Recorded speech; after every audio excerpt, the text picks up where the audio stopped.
السلام علیکم ورحمۃ اللہ وبرکاتہ۔ بسم اللہ الرحمن الرحیم۔ الحمد للہ رب العالمین والصلاة والسلام علی سید المرسلین وعلی آلہ وصحبہ اجمعین، اما بعد فاعوذ باللہ من الشیطان الرجیم، بسم اللہ الرحمن الرحیم۔ یا ایہا الذین آمنوا اصبروا وصابروا ورابطوا واتقوا اللہ لعلکم تفلحون۔ وقال تعالی لئن شکرتم لازیدنکم ولئن کفرتم ان عذابی لشدید۔ وقال النبی صلی اللہ علیہ وسلم عجبا لامر المؤمن ان امرہ کلہ خیر، ان اصابته سراء شکر فکان خیرا لہ وان اصابته ضراء صبر فکان خیرا لہ، او کما قال صلی اللہ علیہ وسلم۔ محترم حضرات، جیسا کہ ابھی آپ کے سامنے یہ بات آئی ہے کہ آج کا جو ٹاپک ہے گفتگو کا وہ ہے صبر اور شکر۔ صبر اور شکر یہ دو بہت ہی عظیم صفتیں ہیں، بلکہ یوں کہا جا سکتا ہے کہ یہ ایمان کا خلاصہ ہے، ایمان کی بنیاد۔ کہا جاتا ہے کہ الایمان نصفان نصفہ صبر ونصفہ شکر، کہ ایمان کے دو حصے ہیں، ایک حصہ صبر ہے اور دوسرا حصہ شکر ہے۔ تو گویا کہ صبر اور شکر میں پورا ایمان سمٹ آتا ہے۔ یہی وجہ ہے کہ صبر اور شکر کے سلسلے میں قرآن اور حدیثوں میں بہت تعلیمات ملتی ہیں۔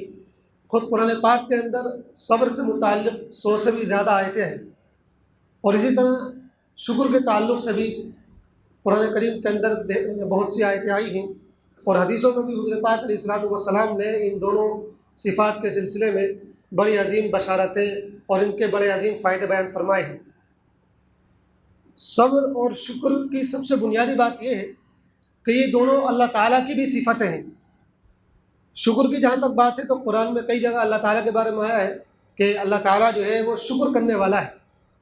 وقال اللہ شاکرا، ایک جگہ واللہ شکور حلیم، ایک جگہ ما یفعل اللہ بعذابکم ان شکرتم وآمنتم وکان اللہ شاکرا علیما۔ تو شکر کرنا یہ اللہ کی بھی صفت ہے۔ اسی طرح بعض روایت میں آتا ہے، ترمذی وغیرہ کے اندر ہے، کہ اللہ تعالیٰ کی صفت صبور بھی ہے، اور صبور یہ صبر سے ہی نکلا ہے۔ تو اللہ کی بھی یہ دونوں صفتیں ہیں۔ اس سے اندازہ ہوتا ہے کہ یہ صفات کتنی اہم ہیں، اور یہ وہ صفات ہیں جو اللہ تعالیٰ نے چاہی ہیں کہ میرے بندوں کے اندر بھی پائی جائیں، کیونکہ اللہ کی بہت سی صفات ایسی ہیں جو بندوں سے مطالبہ کیا گیا ہے کہ وہ بندے اپنے اندر ان صفات کو پیدا کریں۔ ظاہر بات ہے اللہ کی جو صفات ہیں اللہ کی ذات کے اندر وہ اللہ کے اعتبار سے ہیں، اور بندوں کے اندر جو صفات ہوں گی وہ بندوں کے اعتبار سے ہوں گی۔ علم اللہ کی بھی صفت ہے، بندوں کی بھی صفت ہے۔ رحمت اللہ کی بھی صفت ہے، بندوں کی بھی صفت ہے، لیکن دونوں کا مفہوم، دونوں کا انداز بالکل جدا جدا ہے۔ اسی طرح صبر اللہ کی بھی صفت ہے، شکر اللہ کی بھی صفت ہے، اور یہ دونوں صفتیں بندوں کی بھی ہیں، لیکن دونوں کا انداز، دونوں کا مفہوم اور معنی بالکل جدا جدا ہے۔ صبر اور شکر یہ ان صفات میں سے ہیں جو انبیاء کی بہت اہم اور بنیادی صفات میں شمار کی جاتی ہے، اور اللہ تعالیٰ نے اپنے انبیاء کا جہاں تعارف کرایا ہے تو انبیاء کے سلسلے میں جو صفات خاص طور سے ذکر کی گئی ہیں قرآن کے اندر، ان میں شکر اور صبر کی بھی صفت ہے۔ اللہ تعالیٰ نے حضرت ایوب علیہ الصلوۃ والسلام کے بارے میں فرمایا کہ انا وجدناہ صابرا نعم العبد انہ اواب، کہ ہم نے ایوب کو صابر پایا۔ اسی طرح اللہ تعالیٰ نے حضرت ابراہیم کے بارے میں شکر کی صفت کا خاص طور سے ذکر کیا ہے، ان ابراہیم کان امۃ قانتا للہ ولم یکن من المشرکین شاکرا لانعمہ، کہ وہ اللہ کی نعمتوں کا شکر ادا کرنے والے تھے۔ اسی طرح حضرت موسیٰ علیہ الصلوۃ والسلام کے بارے میں فرمایا کہ انہ کان عبدا شکورا، کہ موسیٰ یہ بہت شکر گزار بندے تھے۔ اس کے علاوہ اور بہت سی آیتیں ہیں جن میں اللہ تعالیٰ نے نبیوں کا تعارف کراتے ہوئے صبر یا شکر کا ذکر کیا ہے۔ حضرت سلیمان علیہ الصلوۃ والسلام کے بارے میں بھی ذکر کیا گیا کہ انہوں نے دعا کی تھی کہ اللہ اوزعنی ان اشکر نعمتک التی انعمت علی، مجھے توفیق عطا فرما کہ میں تیری نعمتوں کا شکر ادا کر سکوں۔ تو خلاصہ یہ ہے کہ یہ صبر اور شکر انتہائی اہم اوصاف ہیں، انتہائی بنیادی صفتیں ہیں جن سے اللہ تعالیٰ خود متصف ہے، اللہ کے انبیاء متصف تھے، اور بندوں سے بھی تقاضا کیا گیا ہے، مطالبہ کیا گیا ہے کہ وہ خود کو بھی ان اوصاف سے متصف کریں۔ شکر اور صبر کا مفہوم کیا ہے، ان کا مطلب کیا ہے، ان کا مقتضا کیا ہے، تو بڑی تفصیلی گفتگو اس سلسلے میں ہمارے علماء نے کی ہے۔ شکر کے بارے میں بنیادی چیز یہ ہے کہ شکر کہتے ہیں کسی کے احسان کو ماننے کو، احسان شناسی کا نام شکر ہے۔ جب یہ اللہ کے لیے بولا جاتا ہے تو قدردانی اس کا مفہوم ہوتا ہے کہ اللہ تعالیٰ بندوں کے اعمال کی قدر کرتا ہے کہ اگر تم تھوڑا سا بھی عمل کرو گے تو اللہ تعالیٰ تمہارے اعمال کی قدر کرے گا۔ لیکن جب بندوں کے لیے اس صفت کا استعمال ہوتا ہے تو ہوتا ہے احسان شناسی، احسان ماننا، کسی کی نعمتوں کو دل سے تسلیم کرنا، یہ اس کا اصل مفہوم ہے۔ اس کے بالمقابل کفر کی صفت استعمال ہوتی ہے کہ جو احسان نہیں مانتے ہیں وہ گویا کہ کفران نعمت کا ارتکاب کرتے ہیں۔ تو شکر کی ضد ہے کفر، اور احسان ناشناسی کی جو سب سے بدترین شکل ہے، شکر نہ ماننے کی جو سب سے بدترین اور بھیانک شکل ہے وہ کفر ہے، جو اصطلاحی معنی میں استعمال ہوتا ہے کہ وہ شخص جو اللہ کو مانتا ہی نہیں ہے، اللہ کے احکام کو نہیں مانتا، اللہ پر ایمان نہیں لاتا، وہ گویا کہ کافر ہے اور اللہ کی سب سے بڑی نعمتوں کا وہ انکار کر رہا ہے۔ لیکن کفر کے اصطلاحی معنی سے ہٹ کر بھی کفر کا استعمال ہوتا ہے کہ جو اگرچہ اللہ پر ایمان رکھتا ہے، اللہ کو مانتا ہے، قیامت کو بھی مانتا ہے، لیکن اللہ کی نعمتوں کا صحیح استعمال نہیں کرتا، تو وہ بھی گویا کہ ایک اعتبار سے کفران نعمت کر رہا ہے اور ایک اعتبار سے وہ بھی کافر ہے۔ تو شکر سے یہ بات واضح ہوئی کہ شکر کے اندر دراصل احسان شناسی کے معنی پائے جاتے ہیں۔ اس لیے علماء نے یہ بات بیان کی ہے کہ دراصل شکر جو ہے وہ 3 طریقے سے ادا ہوتا ہے اور تینوں چیزیں بیک وقت مطلوب ہیں۔ پہلا حصہ تو یہ ہے کہ انسان اللہ کی نعمتوں کو دل سے مانے۔ اللہ نے جو نعمتیں عطا فرمائی ہیں ہم سب کو، ہم دل سے سمجھے کہ یہ واقعتاً اللہ کی عطا کی ہوئی نعمتیں ہیں۔ یہ نعمتیں روحانی اور ایمانی قسم کی بھی ہیں اور یہ نعمتیں مادی قسم کی بھی ہیں۔ ہمارا مسئلہ یہ ہے کہ ہم ان نعمتوں سے مستفیض ہوتے رہتے ہیں، لیکن شکر کا وہ جذبہ شاید نہیں پایا جاتا جو اللہ کو ہم سے مطلوب ہے۔ آج ایمان کی نعمت ہمیں بہت بڑے پیمانے پر اللہ کا شکر حاصل ہے، کروڑوں کی اربوں کی تعداد میں مسلمان پائے جاتے ہیں، لیکن ایمان اور دین اور شریعت اور قرآن کے تعلق سے جو احسان شناسی کا جذبہ ہونا چاہیے تھا، اور جس طرح ہم گویا کہ دل سے بچھے رہتے ہیں اللہ کے لیے کہ اللہ آپ کا بہت بڑا کرم ہے کہ اربوں لوگوں کے مقابلے میں آپ نے ہمیں یہ نعمت عطا فرمائی ہے، وہ جذبہ اس لیول پر ہمارے اندر نہیں پایا جاتا ہے۔ انشاءاللہ اس پہلو پر میں گفتگو اپنی آخر میں ختم کروں گا کہ شکر اور صبر کی جو صفتیں ہیں یہ انفرادی صفتیں بھی ہیں اور یہ اجتماعی صفتیں بھی ہیں۔ بہرحال تو پہلا جو اس کا اصول ہے یا پہلی جو بنیاد ہے شکر کی وہ یہ کہ دل سے احسان مانا جائے۔ دوسری اس کی جو بنیاد ہے شکر کی وہ یہ کہ زبان سے اس کا اقرار کیا جائے۔ قرآن میں آتا ہے کہ وَأَمَّا بِنِعْمَةِ رَبِّكَ فَحَدِّثْ، کہ محبوب، اے حبیب، اے پیغمبر، آپ کے اوپر جو اللہ کی نعمتیں ہیں ان نعمتوں کو بیان کیجیے۔ تو اللہ کی نعمتوں کو زبان سے ذکر کرنا یہ بھی اللہ کا شکر ہے، بغیر گھمنڈ اور بغیر تکبر کے، احسان شناسی کے جذبے کے ساتھ۔ تیسری چیز جو بہت بنیادی ہے اور شاید سب سے اصل ہے شکر کی، وہ یہ ہے کہ اللہ تعالیٰ نے جو نعمتیں جس مقصد کے تحت دی ہیں ان نعمتوں کو اسی مقصد کے تحت استعمال کیا جائے، یہ اصل شکر ہے۔ اللہ نے ہمیں دین دیا ہے عمل کرنے کے لیے، قرآن دیا ہے عمل کرنے کے لیے، تو ہم قرآن کو عمل کرنے کے لیے استعمال کریں۔ اللہ تعالیٰ نے یہ آنکھیں دی ہیں صحیح دیکھنے کے لیے، زبان دی ہے صحیح بولنے کے لیے، اور جو بھی مختلف اعضاء دیے ہیں ان کا ہم صحیح استعمال کریں۔ اللہ تعالیٰ نے مال و دولت دیا ہے تاکہ اس کا ہم صحیح طریقے سے اس کو صحیح جگہ پر خرچ کر سکیں، صحیح مصرف پر خرچ کر سکیں، صحیح طریقے سے کمائیں بھی اور صحیح جگہ پر خرچ بھی کریں۔ اللہ تعالیٰ نے ہماری بہت سی صلاحیتیں ہم کو عطا فرمائی ہے، اس لیے دی گئی ہے تاکہ ہم ان صلاحیتوں کا صحیح استعمال کریں، ان کا مس یوز نہ کریں۔ اسی طرح اللہ تعالیٰ نے ہم کو علم دیا ہے تو علم کا بھی صحیح استعمال ہونا چاہیے۔ اسی طرح اللہ تعالیٰ نے اگر کوئی عہدہ دیا ہوا ہے تو اس عہدے کا بھی صحیح استعمال ہونا چاہیے۔ تو جو بھی نعمتیں اللہ کی ہیں ان کا اگر ہم صحیح استعمال کر رہے ہیں تو یہ شکر ہے، اور اگر ہم ان کا غلط استعمال کر رہے ہیں تو پھر یہ کفران نعمت ہے جس کو ہم ناشکری کہہ سکتے ہیں۔ علامہ سید سلیمان ندوی رحمۃ اللہ علیہ نے ایک بہت اچھا ان کا اقتباس ہے، خوبصورت سا، جو سیرت النبی میں ہے، وہ میں پیش کرتا ہوں، 2-3 سطروں کا ہے۔ فرماتے ہیں کہ دولت مند اگر اپنی دولت کا کچھ حصہ خدا کی راہ میں لگاتا ہے تو یہ دولت کا شکر ہے۔ صاحب علم اپنے علم سے بندگان الہی کو فائدہ پہنچاتا ہے تو یہ علم کی نعمت کا شکر ہے۔ طاقتور کمزوروں کی امداد اور اعانت کرتا ہے تو یہ بھی قوت و طاقت کی نعمت کا شکر ہے۔ تو مطلب جو بھی نعمتیں ہیں اللہ کی، ان نعمتوں کا اگر ہم صحیح استعمال کرتے ہیں، ان سے دوسروں کو فیض پہنچاتے ہیں، فائدہ پہنچاتے ہیں، تو یہ ان نعمتوں کا صحیح شکر ہے۔ شکر کا حکم قرآن کریم میں بے شمار جگہ پر دیا گیا ہے۔ کچھ آیتوں کی طرف میں نے شروع میں بھی اشارہ کیا، لیکن باقاعدہ اللہ تعالیٰ نے حکم کے طور پر بھی کئی جگہ یہ بات کہی ہے۔ ایک جگہ ارشاد فرمایا کہ فاذکرونی اذکرکم واشکروا لی ولا تکفرون، مجھے یاد کرو میں تم کو یاد کروں گا، اور میرا شکر ادا کرو، میری ناشکری مت کرو۔ اسی طرح ایک جگہ فرمایا کہ ووصینا الانسان بوالدیہ، لمبی آیت ہے، اس کے آخر میں ہے ان اشکر لی ولی والدیک، ہم نے انسان کو تاکید کی اس بات کی کہ میرا شکر ادا کر اور اپنے والدین کا شکر گزار بن۔ اسی طرح ایک جگہ فرمایا کہ وَلَقَدْ آتَيْنَا لُقْمَانَ الْحِكْمَةَ أَنِ اشْكُرْ لِلَّهِ، ہم نے لقمان کو حکمت عطا فرمائی تھی اور ان کو تعلیم دی تھی کہ تم اللہ کا شکر ادا کرو۔ وَمَن يَشْكُرْ فَإِنَّمَا يَشْكُرُ لِنَفْسِهِ، اور جو بھی شکر ادا کرتا ہے تو وہ اپنے ہی لیے کرتا ہے، اللہ کا اس میں کوئی فائدہ نہیں ہے، وہ شکر ادا کرنے والے کا اپنا ذاتی فائدہ ہے۔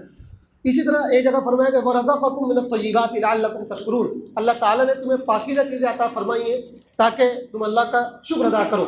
ایک جگہ فرمایا کہ وَجَعَلْنَا لَكُمْ فِيهَا مَعَائِشَ، ہم نے اس زمین کے اندر تمہارے لیے کھانے پینے کے، روزی کمانے کے بہت سے اسباب پیدا کر دیے ہیں، لیکن قلیلا ما تشکرون، تم بہت کم شکر ادا کرتے ہو۔ اور اس طرح کی بہت ساری آیتیں ہیں جن میں اللہ تعالیٰ نے شکر کا ہم کو حکم دیا ہے۔ شکر کے بہت سے فائدے قرآن میں اور حدیث میں بیان کیے گئے ہیں۔ قرآن کی چند آیتوں سے اس طرح کے فائدے جو ہے میں آپ کے سامنے پیش کرتا ہوں۔ ایک جگہ اللہ تعالیٰ نے ارشاد فرمایا کہ شکر کا سب سے بڑا فائدہ یہ ہے کہ اللہ تم سے راضی ہو جائے گا، شکر سے اللہ کی رضا ملتی۔ فرمایا کہ وَإِن تَشْكُرُوا يَرْضَهْ لَكُمْ، اگر تم شکر ادا کرو گے تو اللہ تم سے راضی ہو جائے گا، خوش ہو جائے گا۔ تو سب سے بڑا فائدہ تو شکر کا یہ ہے کہ اللہ تعالیٰ کی رضا اور خوشنودی حاصل ہوتی ہے۔ ایک جگہ فرمایا کہ دوسرا فائدہ کہ شکر ادا کرنے کے نتیجے میں اللہ کے عذاب سے محفوظ رہو گے۔ فرمایا کہ ما یفعل اللہ بعذابکم ان شکرتم وآمنتم، اگر تم ایمان لاؤ گے اور شکر ادا کرو گے تو اللہ تم کو عذاب دے کر کیا کرے گا؟ اللہ کو کوئی شوق تھوڑی عذاب دینے کا، اللہ تعالیٰ تو تم کو عذاب سے محفوظ رکھنا چاہتا ہے، شرط یہ ہے کہ تم شکر ادا کرو اور ایمان لے آؤ۔ ایک جگہ یہ وعدہ فرمایا اللہ تعالیٰ نے، تیسرا فائدہ شکر کا، کہ اگر تم شکر گزار بنو گے تو اللہ تعالیٰ جو نعمت تمہارے اوپر موجود ہے اس کو باقی رکھے گا اور مزید نعمتیں تم کو عطا فرمائے گا۔ فرمایا کہ لئن شکرتم لازیدنکم، اگر تم شکر ادا کرو گے تو میں تمہارے اوپر اپنی نعمتوں کو اور بڑھا دوں گا۔ اسی طرح ایک چوتھا فائدہ شکر کا یہ بیان فرمایا قرآن میں کہ اللہ تعالیٰ شکر گزار بندوں کو بے شمار اجر و ثواب عطا فرماتا ہے اور ان سے بہت بڑے ثواب کا وعدہ کیا گیا ہے۔ فرمایا کہ وَسَيَجْزِي اللَّهُ الشَّاكِرِينَ، عنقریب اللہ تعالیٰ شکر ادا کرنے والوں کو جزا عطا فرمائے گا۔ اور ایک جگہ اللہ تعالیٰ نے فرمایا کہ وَسَنَجْزِي الشَّاكِرِينَ، ہم عنقریب شکر ادا کرنے والوں کو بدلہ عطا فرمائیں گے۔ یہ 4-5 تو بہت موٹے موٹے اس کے فائدے ہیں۔ اس کے علاوہ کچھ فائدے اور بھی ہیں۔ سب سے بڑا ایک فائدہ شکر ادا کرنے کا یہ بھی ہوتا ہے کہ جو بندہ شکر گزار ہوتا ہے اس کے اندر خود پسندی نہیں آتی، اس کے اندر عجب کی بیماری پیدا نہیں ہوتی ہے، جو نفس کی بیماریوں میں انتہائی بدترین بیماری ہے۔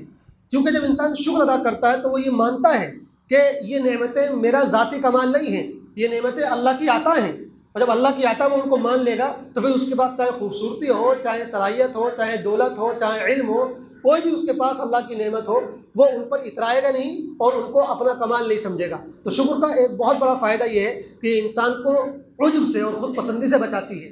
اور اسی کا جو اگلا اسٹیج ہے جو تکبر تک پہنچا دیتا ہے، تو شکر انسان کو تکبر سے اور گھمنڈ سے بھی بچا لیتا ہے کہ شکر گزار بندہ جو ہے وہ کبھی بھی تکبر نہیں کرے گا۔ تکبر میں خاص طور سے پہلو یہ ہوتا ہے، ایک تو ہوتا ہے عجب، ایک ہوتا ہے تکبر۔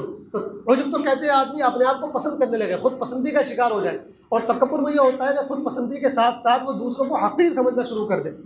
تو جو انسان شکر گزار ہوتا ہے وہ کبھی بھی اپنی نعمتوں پر اتراتے ہوئے دوسروں کو حقیر نہیں سمجھتا ہے۔ اگر اللہ نے اس کو علم دیا ہوا ہے تو وہ اپنے سے کم علم والوں کو حقیر نہیں سمجھے گا۔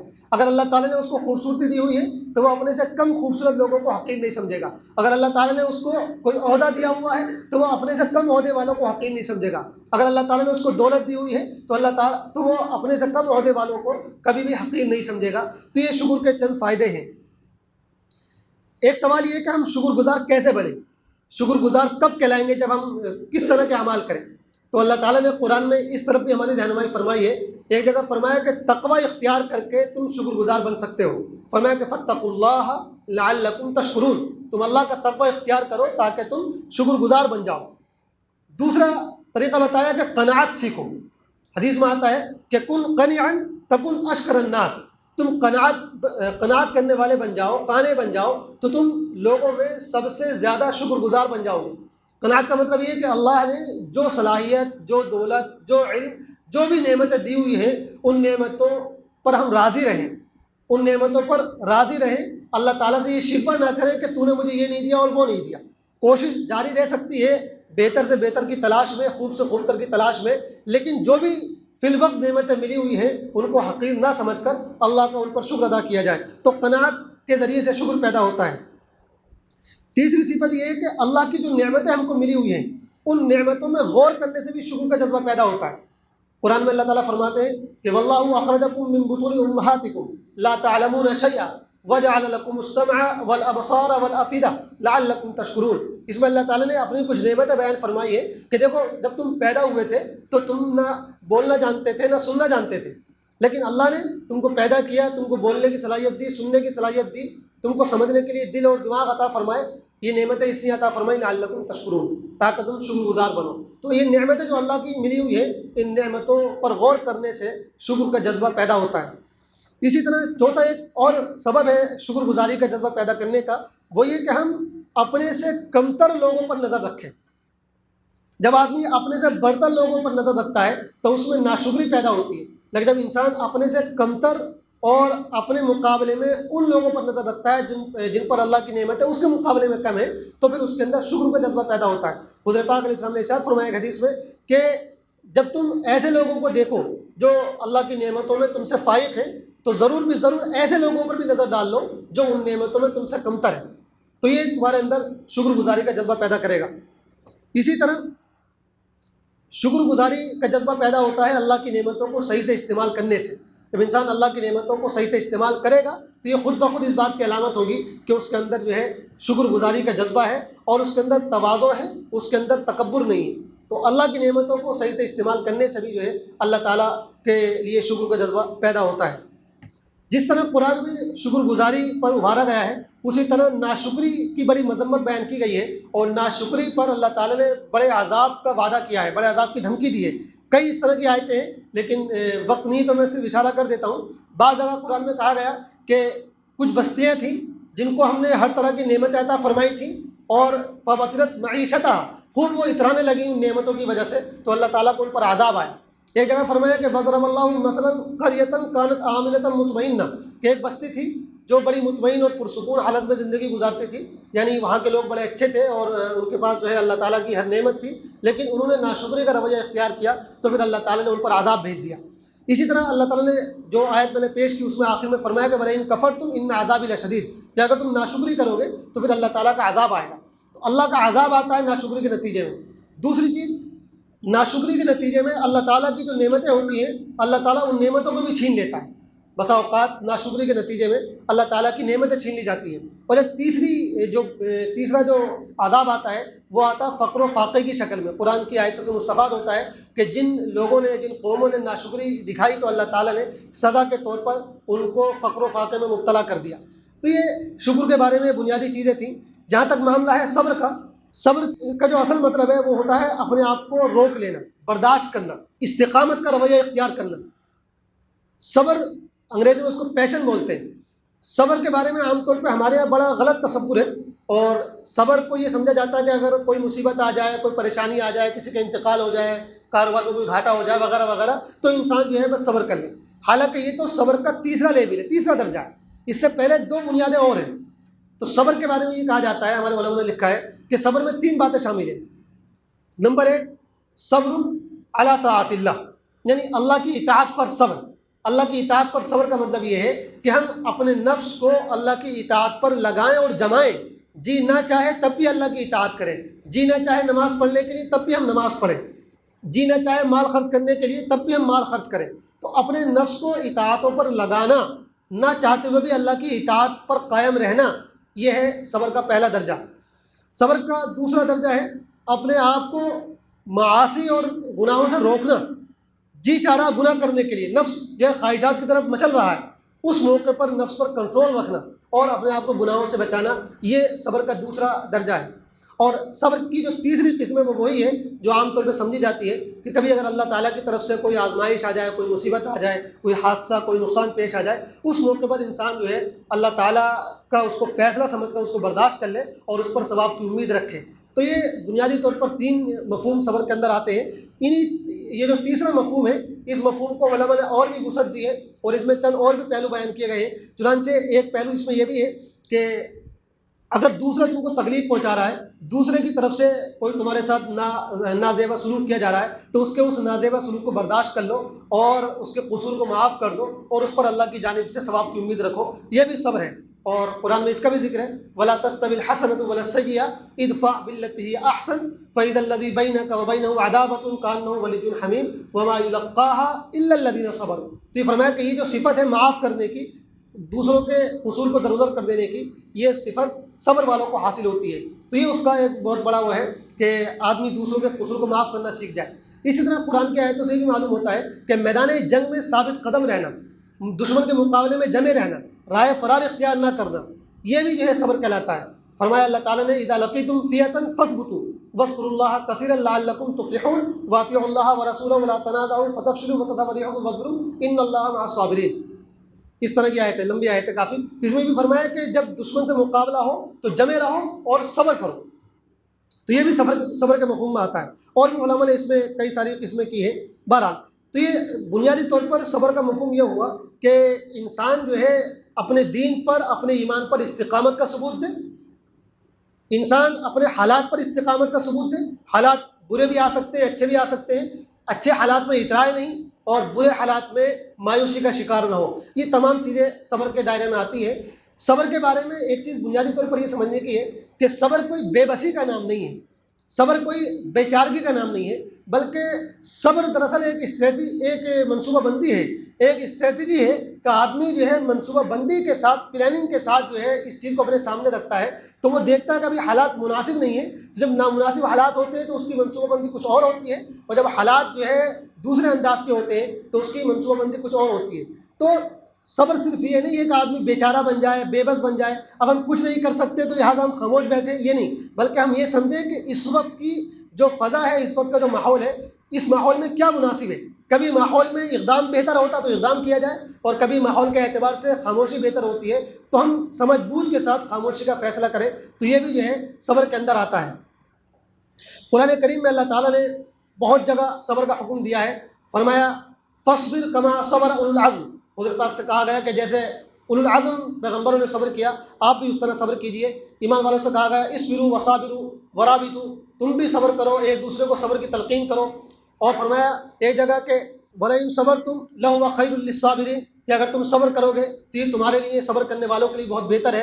حضور پاک علیہ الصلوۃ والسلام نے اپنی حدیثوں میں بھی صبر کی بڑی فضیلت بیان فرمائی ہے۔ ایک حدیث میں آپ نے ارشاد فرمایا کہ کسی بھی شخص کو صبر سے بہتر اور صبر سے زیادہ اچھا کوئی عطیہ اللہ کی طرف سے نہیں دیا گیا۔ تو صبر گویا کہ یہ اللہ کی طرف سے سب سے بہتر اور سب سے بھرپور عطیہ ہوتا ہے۔ ایک واقعہ ملتا ہے، ایک خاتون تھی، صحابیہ تھیں، ان کو ایک بیماری تھی، اس بیماری کے نتیجے میں ان کے ساتھ بڑا معاملہ ہوتا تھا، تو حضور پاک کے پاس آئی اور کہا کہ مجھے یہ شکایت ہے، پریشانی ہو جاتی ہے، مرگی وغیرہ کا ان کو دورہ ہوتا تھا۔ تو حضور پاک نے ان سے کہا کہ اگر تم صبر کرو گی تو تم کو جنت ملے گی، اور تم چاہو گی تو میں دعا کر دوں گا تو یہ دور بھی ہو سکتا ہے، تمہاری بیماری دور بھی ہو سکتی ہے۔ انہوں نے کہا نہیں، آپ دعا مت کیجیے، فی الحال میں جنت کے لیے صبر کر لیتی ہوں، البتہ اتنی دعا کر دیجیے کہ جب یہ دورہ مجھے پڑتا ہے تو میرا جو ہے عورت جو ہے وہ کھل جاتا ہے، یعنی صدر عورت ہو جاتا ہے، تو میرا عورت جو ہے وہ کھل جاتا ہے، یعنی جو پردے کی چیزیں ہیں وہ ظاہر ہو جاتی ہیں، یہ دعا کر دیجیے کہ جو ہے اس طرح کی چیز نہ ہوا کرے۔ تو حضور پاک نے اس طرح کی دعا کر دی۔ تو یہ جو اس طرح کی جو بیماریاں ہیں، اس طرح کی جو مصیبتیں ہیں، ان پر انسان صبر کرے اور ان کو برداشت کر لے، اللہ کا فیصلہ سمجھ کر راضی رہے،